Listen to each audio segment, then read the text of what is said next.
I have something I want to say to all the white people who say I'm not responsible, I never owned a slave, and black people need to stop killing each other. Hear me out. During slavery, slaves endured sexual abuse, rape, denial of education, whipping, families split up and sold, shackling, hanging, beating, burning, mutilation, imprisonment, denial of food and sleep, buck busting, families being forced to sleep with each other for the purpose of breeding and then being made fun of for it.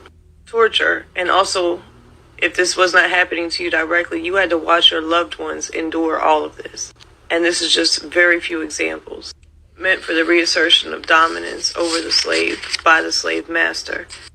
And after the slaves were freed, they had to endure their babies being used as alligator baits, their skin being sold as fashion, being eaten as a delicacy, being lynched and burned alive.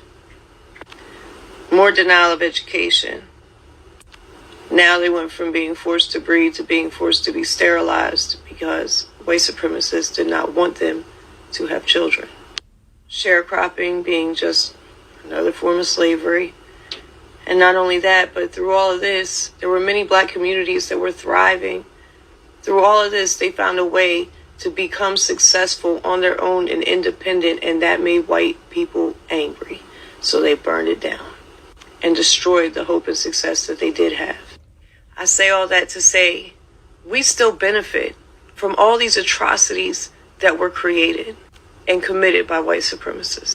While they were denied education or too scared to go to school because they didn't want to be lynched or burned alive, we continued our education. While they were denied generational wealth, we continued to gain generational wealth. While they were denied the ability to simply exist without fear of death or torture, we were happily thriving in our little front yards with our bikes and our bells. We benefit off of the atrocities that were committed. And if you, with a clear conscience, can honestly say that that's okay, then there is something severely wrong with you.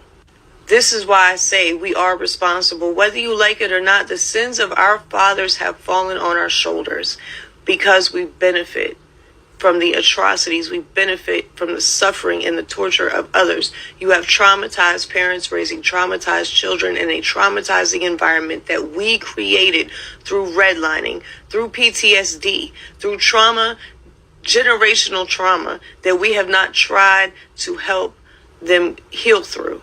And we still continue to deny them opportunities. This is why I'm saying we have to stand up and do something.